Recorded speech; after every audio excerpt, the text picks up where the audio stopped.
जैसे अमेरिका ने आपको यह धमका दिया कि साहब अमेरिका कह रहा है इंडिया से कि आप रुक जाइए, आपको मैं रोक रहा हूं। हे अमेरिका, गिरेबान में झांको। हे डोनाल्ड ट्रंप, आपसे निवेदन है कि आप झांकें। आप में छपास की बीमारी बहुत तेज है। बाय द वे, जो नहीं जानते, छपास कहते हैं, आप जानते हैं, राजस्थान से अगर थोड़ा ताल्लुक रखते हैं, अपने का जिनमें बहुत ज्यादा क्रेज हो कि मुझे मीडिया कवर करे, मुझे अखबार कवर करे, मुझे हर जगह पोस्टर पर सब जगह देखा जाए, इसे छपास कहते हैं। रोग के रूप में जाना जाता है। कई बार कुछ लोग तस्वीरों में, आप में से भी कई मित्र ऐसे होते होंगे कि जब 4 लोग फोटो खिंचा रहे हों, वो गर्दन निकाल के यूं खड़े हो जाते हैं, वो छपास प्रेमी कहलाते हैं। ट्रंप उनमें से एक है। थोड़ा इतिहास में बता देता हूं ताकि आप इस बात को वर्तमान कंटेक्स्ट से जोड़कर, और अपने तो मान्यता है कि वृद्ध व्यक्ति बच्चे के तरह होता है, तो हम उन्हें वृद्ध की तरह इज्जत देते हुए ट्रंप जी कहें तो भी दिक्कत नहीं है। हम उन्हें रेस्पेक्ट इस बात का दे रहे हैं कि आपने शुरू किया था अमेरिका में रियलिटी, जो आज आप बिग बॉस जैसी चीजें देखते हैं।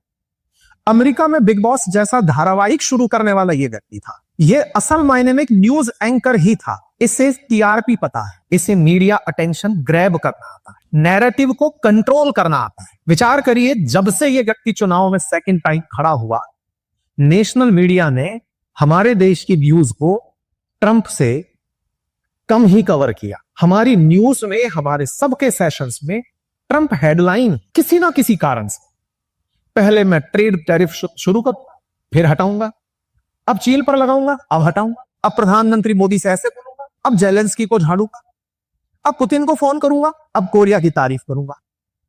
पाकिस्तान तो बहुत ही अच्छा दोस्त है। उस व्यक्ति को यह पता है कि जैसे आप और मैं, मेरे बारे में शायद अब तक ये समझ रहे हैं कि एक यूट्यूबर आदमी खड़ा है जो बकर बकर कहे जा रहा है, सर ने बुलाया है, खाना साथ में बोला है, तो चलो ठीक है, सुन लेते हैं इस आदमी को। लेकिन आप समझिए कि उस आदमी ने ना यूट्यूब जैसा खुद का एक मंच बना लिया है, जिसे ट्रुथ नाम दिया जाता है। जैसे ट्विटर है, ऐसे ही उस व्यक्ति ने खुद का सोशल मीडिया प्लेटफॉर्म बना लिया, खुद की क्रिप्टो बना ली है।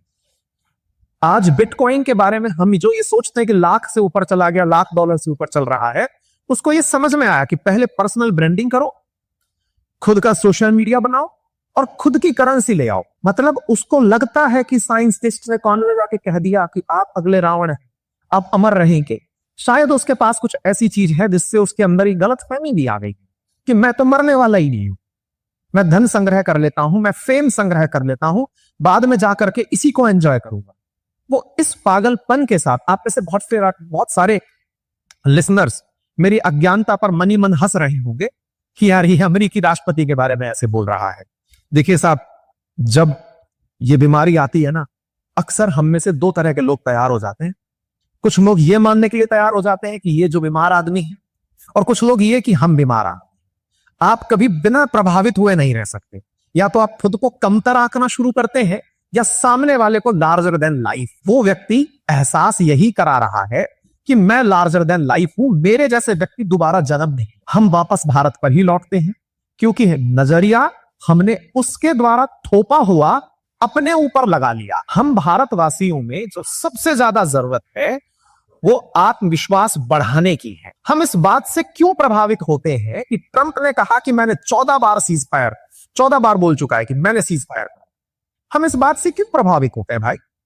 क्या हमें हमारी सेना पर विश्वास नहीं है? आपके मत से वर्तमान सरकारें बनी हैं, और सरकारें आएंगी जाएंगी, ये अटल जी का बहुत अटल सत्य है। आज ये सरकार है, कल कोई और सरकार होगी। सेना को तो इस चश्मे से मत देखिए। हमारे डीजीएमओ निकल कर कह रहे हैं कि हमें कॉल रिसीव हुआ था, और आप क्या कह रहे हैं? ट्रंप ने कहा था कि भैया मान जाओ, नहीं तो मैं बहुत बुरा तुमको ट्रेड में नुकसान पहुंचा दूंगा। इतना कम आत्मविश्वास।